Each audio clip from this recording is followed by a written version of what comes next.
नमस्कार, हिमाचल अभी के न्यूज रूम से मैं दिव्या। सबसे पहले अब तक के मुख्य समाचार। तीसा मामला, पुलिस पर पथराव, एएसपी सहित 3 पुलिसकर्मी व 3 ग्रामीण भी घायल, लाठीचार्ज। तीसा प्रकरण पर सीएम सख्त, सार्वजनिक संपत्ति को नुकसान पहुंचाने वाले बख्शे नहीं जाएंगे। वीरभद्र बोले, शिंदे से मेरे संबंध अच्छे और बाली के भी। नैनो में आग भड़कने से एक की मौत, श्रद्धालुओं से भरी ट्रॉली पलटने से एक की गई जान। मुकेश अग्निहोत्री बोले, गलतफहमी में है बीजेपी, कांग्रेस करेगी जोरदार वापसी। कोऑपरेटिव बैंक में भरे जाएंगे जूनियर क्लर्क के 70 पद। कानून व्यवस्था पर एसएफआई लाल, सीएम के पुतले फूंके। संजौली में वर्किंग वुमन हॉस्टल पर गिरा पेड़, 2 घायल। अब समाचार विस्तार से।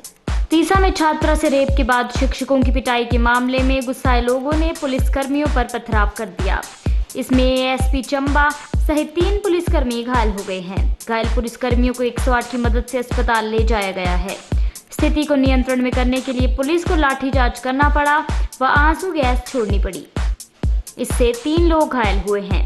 पुलिस ने खुशनगरी जा रहे लोगों को डोगरा बनी के पास बने पुल पर रोक लिया है। जानकारी के अनुसार छात्रा से रेप की घटना के बाद स्कूल के शिक्षकों की पिटाई के खिलाफ लोग गुस्से में हैं।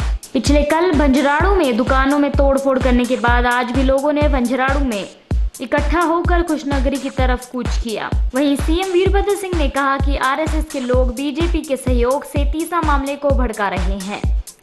उन्होंने कहा कि बीजेपी हिंसा में विश्वास रखती है और यह सब वही करवा रही है।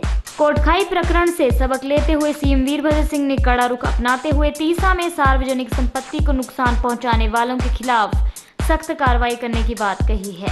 चंबा में सीएम ने कहा कि तीसा में जो कुछ भी हुआ वह दुखद है। वहां पर स्थिति अब नियंत्रण में है। जिन लोगों ने जनता की भावनाओं को भड़काया है वे बख्शे नहीं जाएंगे। देखने में आया है कि अफवाहें अच्छी बातों से जल्द फैलती हैं, हमें ऐसी अफवाहों से बचना चाहिए। उन्होंने कहा कि सरकार निश्चित रूप से उन लोगों के खिलाफ सख्त कार्रवाई करेगी जिन लोगों ने हिंसा भड़काई और तीसा में सार्वजनिक संपत्ति को नुकसान पहुंचाया। वीरभद्र सिंह ने कहा कि यह भी पता चला है कि विपक्ष के कुछ लोग भी इस मामले को भड़काने की कोशिश कर रहे थे। वे विश्वास दिलाते हैं कि इस मामले में जो भी दोषी होंगे वे सामने आएंगे। नए हिमाचल कांग्रेस प्रभारी के साथ मेरे अच्छे संबंध हैं और बाली के साथ भी। ये बात यहां सर्किट हाउस धर्मशाला के अतिरिक्त परिसर के उद्घाटन के बाद सीएम वीरभद्र सिंह ने पत्रकारों से बातचीत में पूछे एक सवाल के जवाब में कही।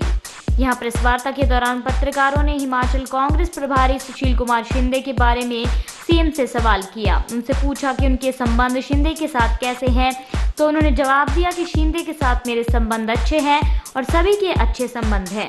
तभी उन्होंने एकाएक बाली के नाम का जिक्र कर दिया और कहा कि बाली के साथ भी शिंदे के अच्छे संबंध हैं। हालांकि बाली के साथ शिंदे के संबंधों के बारे में कोई प्रश्न सीएम वीरभद्र सिंह से नहीं किया गया था। अब सवाल यह है कि सीएम वीरभद्र सिंह ने बाकी नेताओं को छोड़कर बाली का ही नाम क्यों लिया। करसोग छतरी सड़क मार्ग पर नेहरा के पास नैनो कार सड़क के नीचे लुढ़क गई, जिसके बाद उसमें अचानक आग भड़क गई। आग लगने से कार चालक बुरी तरह से झुलस गया और उसने मौके पर ही दम तोड़ दिया। वहीं करसोग से शिमला आ रही ऑल्टो कार नवबहार के नजदीक दुर्घटना का शिकार हो गई। कार सड़क के नीचे लुढ़क गई। उधर सोमवार सुबह जिला के बसौली गांव में श्रद्धालुओं से भरी ट्रैक्टर ट्रॉली खाई में उतर गई। इस हादसे में एक श्रद्धालु की जान चली गई, जबकि 16 श्रद्धालु घायल हुए हैं। इनमें से 3 की हालत गंभीर है। अन्य समाचार ब्रेक के बाद।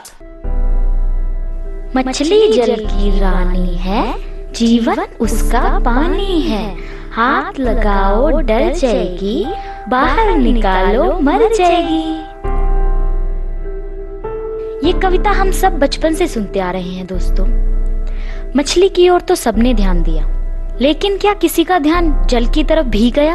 अगर भविष्य में जल ही नहीं होगा तो जीवन के अस्तित्व की कल्पना ही कैसे की जा सकती है। वर्तमान समय में जल संकट एक विकराल समस्या का रूप ले चुका है। अगर आज पानी की अहमियत न समझी गई, अगर आज पानी नहीं बचाया गया, तो कहीं ऐसा न हो कि कल हमें पानी की एक बूंद भी नसीब न हो और हमारा हाल भी उस मछली जैसा न हो जो पानी के बिना तड़प तड़प कर मर जाती है। तो आइए दोस्तों, हिमाचल अभी के साथ मिलकर आज ही पानी को बचाने का संकल्प लें। शुरुआत अपने घर से करें और अपने वर्तमान के साथ साथ अपनी आने वाली पीढ़ियों को जल रूपी अमृत की सौगात दें, क्योंकि जल है तो कल है।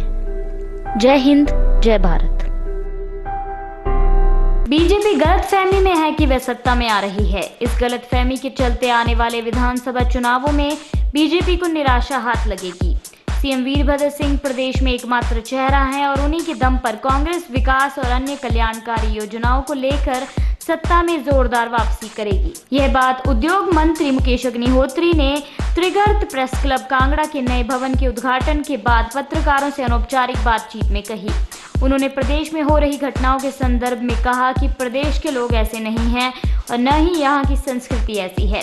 एक विशेष पार्टी से एजेंडा बनाकर काम कर रही है, जो कि प्रदेश के लिए घातक है, साथ ही आने वाली पीढ़ी के लिए भी यह सही संकेत नहीं है। Himachal Pradesh state cooperative bank limited में रिक्त पदों पर भर्तियां होंगी। हिमाचल प्रदेश स्कूल शिक्षा बोर्ड के सचिव मस्तराम भारद्वाज ने बताया कि बोर्ड की ओर से Himachal Pradesh state cooperative bank limited में जूनियर क्लर्क के 70 पदों के लिए लिखित परीक्षा का आयोजन किया जा रहा है। इन पदों के लिए आवेदन करने वाले इच्छुक अभ्यर्थी निर्धारित 1 अगस्त 2017 से 15 अगस्त 2017 तक ऑनलाइन आवेदन पत्र भर सकते हैं। निर्धारित तिथि से उपरांत कोई भी आवेदन पत्र स्वीकार नहीं किया जाएगा। अन्य किसी भी जानकारी के लिए अभ्यर्थी बोर्ड की वेबसाइट व दूरभाष नंबर 01892242192 या 242117 पर संपर्क कर सकते हैं। एसएफआई ने राज्य में लगातार खराब हो रही कानून व्यवस्था के मुद्दे पर आज सरकार के खिलाफ जमकर नारेबाजी की। एसएफआई कार्यकर्ताओं ने इस दौरान सीएम वीरभद्र सिंह का पुतला फूंका और सरकार पर आरोप लगाया कि वे कानून व्यवस्था से निपटने में पूरी तरह विफल रही है। एसएफआई ने मांग की है कि वन रक्षक होशियार सिंह की संदेहास्पद मौत की जांच सीबीआई से करवाई जाए। ऐसा न करने की सूरत में एसएफआई 9 अगस्त को स्वराज मंच और गुड़िया मंच के साथ राज्य सचिवालय का घेराव करेगी। एसएफआई कार्यकर्ताओं ने गुड़िया प्रकरण की जांच में तेजी लाने और वन रक्षक होशियार सिंह की संदेहास्पद मौत की जांच सीबीआई से करवाने की मांग को लेकर कॉलेजों के बाहर प्रदर्शन किया। राजधानी में बारिश ने अपना प्रभाव दिखाना शुरू कर दिया है। बीती रात उपनगर संजौली में एक वर्किंग वुमन हॉस्टल पर एक पेड़ टूटकर गिर गया। इससे कमरों को नुकसान पहुंचा है और छत पर पेड़ गिरने से कमरे की सीलिंग टूटी है और इसकी चपेट में 2 लड़कियों को भी चोटें आई हैं और उन्हें इलाज के लिए आईजीएमसी अस्पताल पहुंचाया गया है। इन दोनों की सेहत में सुधार है। नगर निगम ने इस भवन के ऊपरी मंजिल के कुछ कमरे खाली करवा दिए हैं और लड़कियों को निचली मंजिल में शिफ्ट कर दिया है।